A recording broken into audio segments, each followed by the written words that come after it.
Hi everyone, and welcome to this very special episode of Where Everyone Plays a Part, a production of the Community Theater of Terre Haute. Today we're going to be talking about what it's going to take to get you from where you are right now watching this video to where you see behind me. That's right, we're going to be talking about the audition process. So stick around, we'll be right back.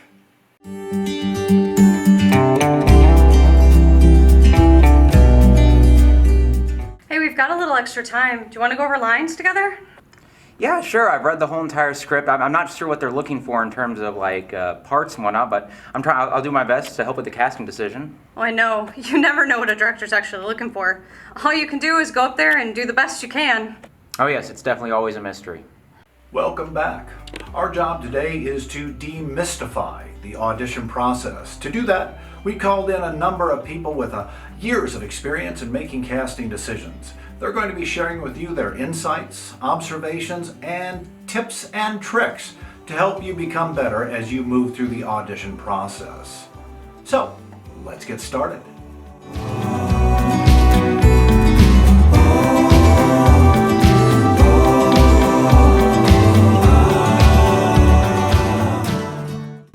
Actors have often asked me, what is the best way to audition, or what are some good strategies for auditioning?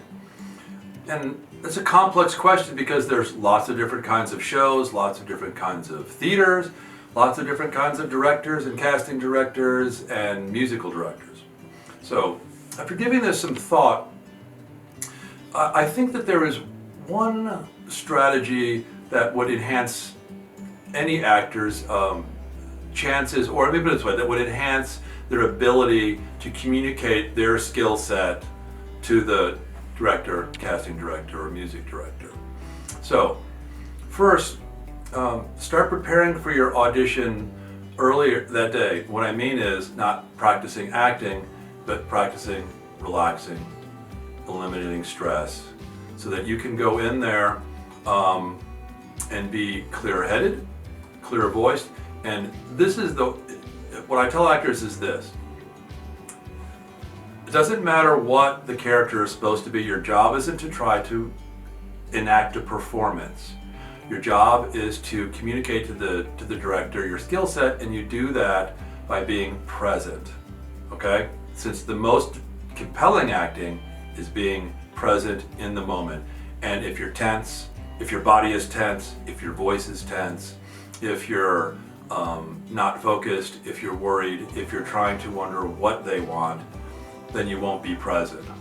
Okay? So, a simple exercise you can do, even after you're already in the theater, is find 2 minutes to be by yourself and breathe. Don't rack your lungs, but breathe fully and breathe regularly. And start to let go of all the other distractions and all the stress and all the unproductive stress.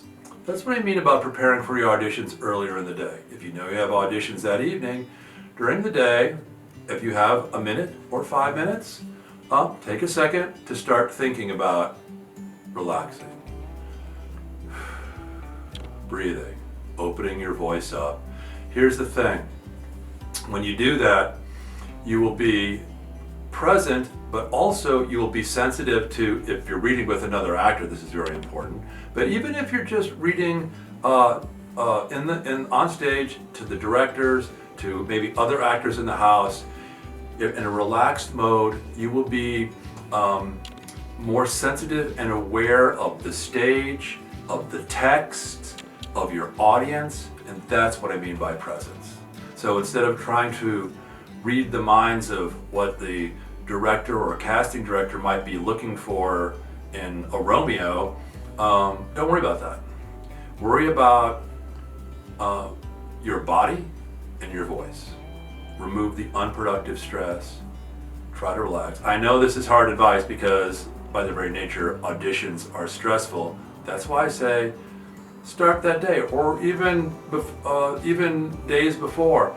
And then the last thing you do before you go up there is take a couple minutes. And this is, you can also do this on stage. It is totally appropriate if you say to the director, the casting director, I just need a second. I just need 1 second. You take those 2 seconds and breathe, relax, don't rush. They're there to see you. You have to remember that they're looking for actors. And the last thing I would say is, this is not a performance. You don't think about whether you're going to get cast or not. You don't think about parts. You don't think about anything. You focus on the present moment of the audition as a thing in and of itself. That's what I mean by being present.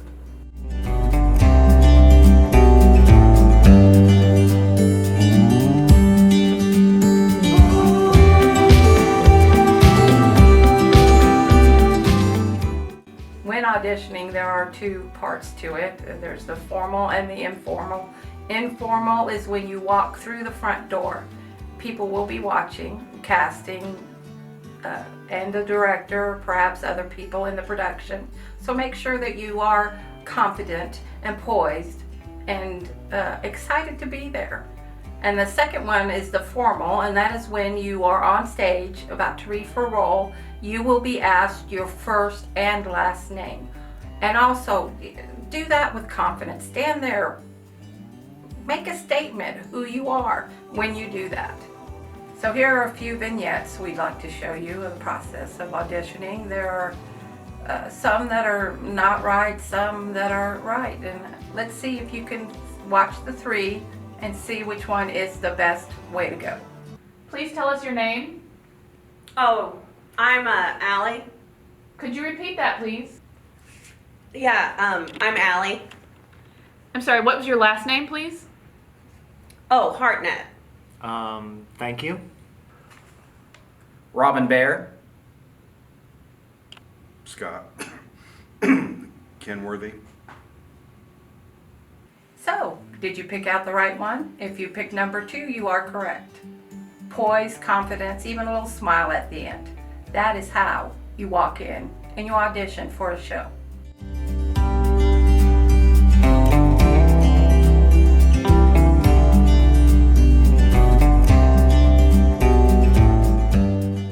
I've been part of making casting decisions for years, and while everyone looks for something a bit different in those auditioning, the one thing that stands out in everyone's mind, as you've already heard in this video, is that you have to have self-confidence, boldness, and poise throughout the audition process.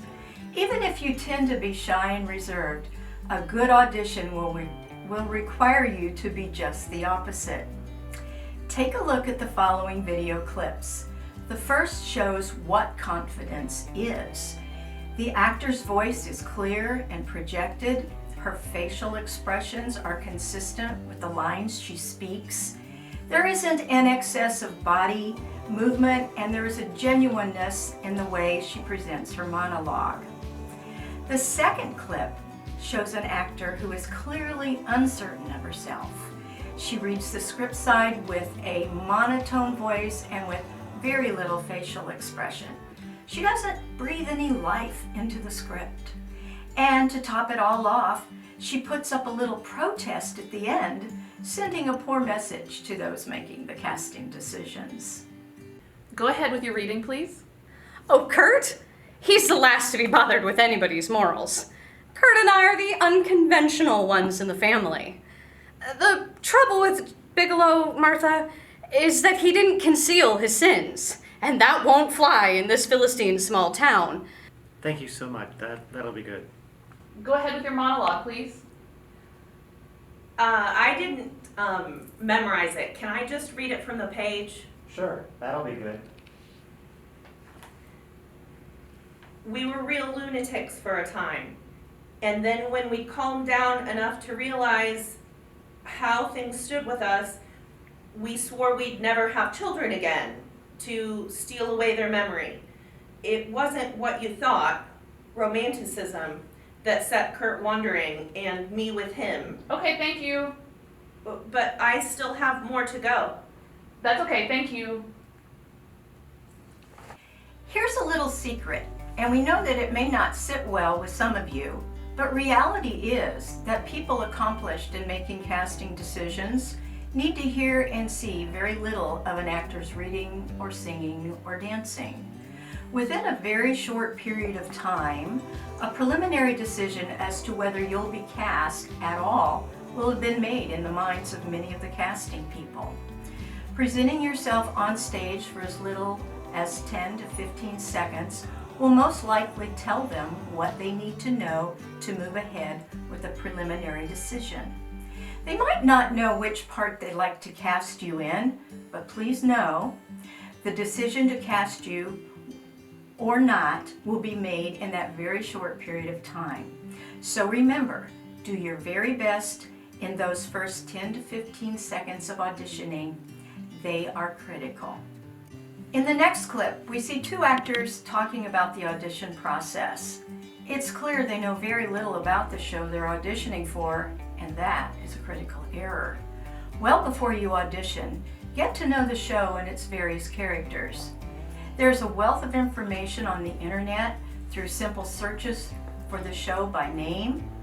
There are often YouTube videos about the show you can watch, and oftentimes you can even borrow a script to read over before the day of your audition.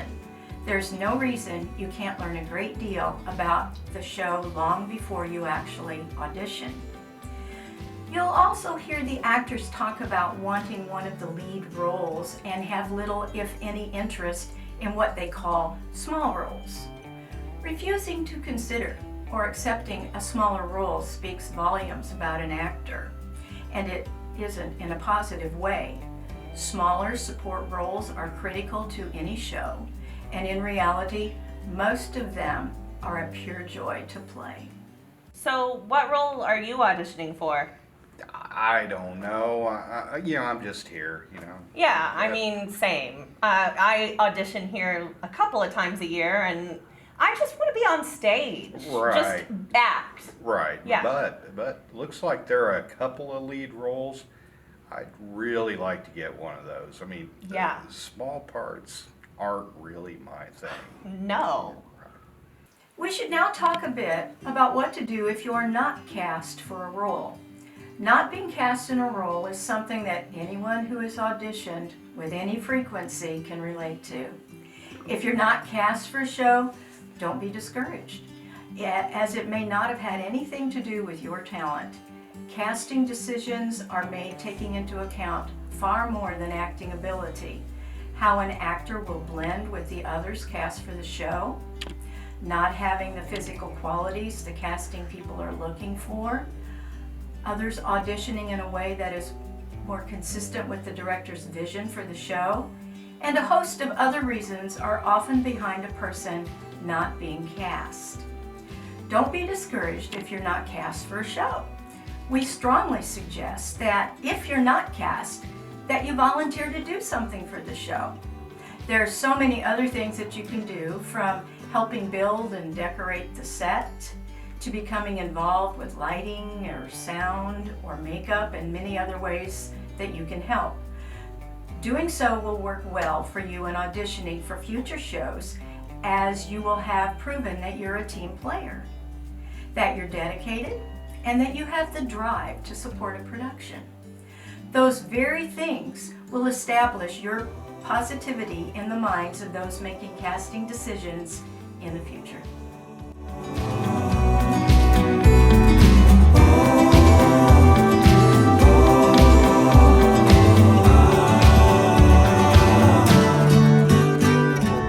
Hi, I'm here today to give you some tips on how to better land that role that you're going into audition for.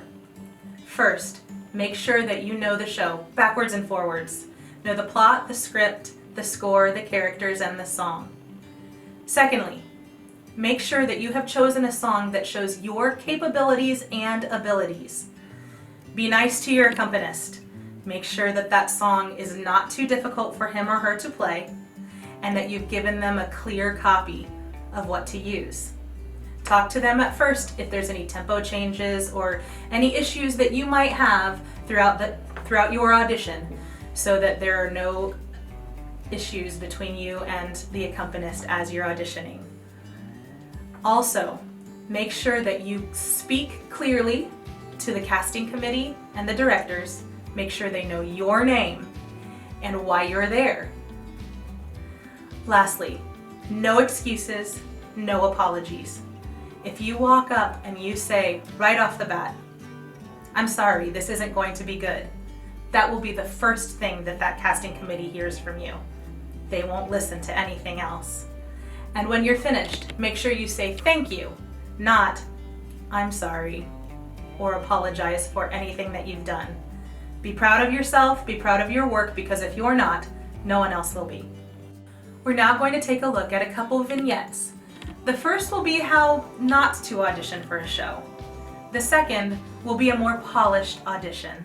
Could you go ahead with your music selection, please? I don't really have anything prepared. Well, that's okay. Just sing something you know. Can we do that that song from Rent? Why don't you just sing Happy Birthday? Go ahead with your music selection, please. Absolutely. My name is Melinda Johnson, and I'll be singing At Last by Etta James.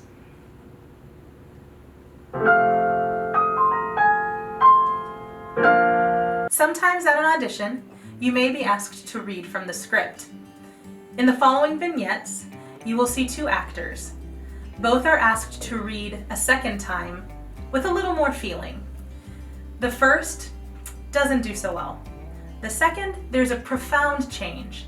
That tells the director that you are easily directed and you are going to be easy to work with. You've got to go. I won't try to stop you. I'll help all in my power as I've always done. Only I can't go with you anymore. And you must help me to do my work by understanding it. Could you do that again? Start over and give it a little bit more energy. Oh, okay. You've got to go. I won't try to stop you. I'll help all in my power, as I've always done. Only I can't go with you anymore, and you must help me to do my work by understanding it. At 2, your tone is skeptical, but I swear to you I'm an absolutely new man since my wife's death, since I've grown to love the children. Before that, I hardly knew them. They were hers, not mine, it seemed. Okay, hold on. Could you do that again and maybe tone it down just a little bit? Yes, absolutely, yes. At 2, your tone is skeptical, but I swear to you I'm an absolutely new man since my wife's death, since I've grown to love the children. Before that, I hardly knew them. They were hers, not mine.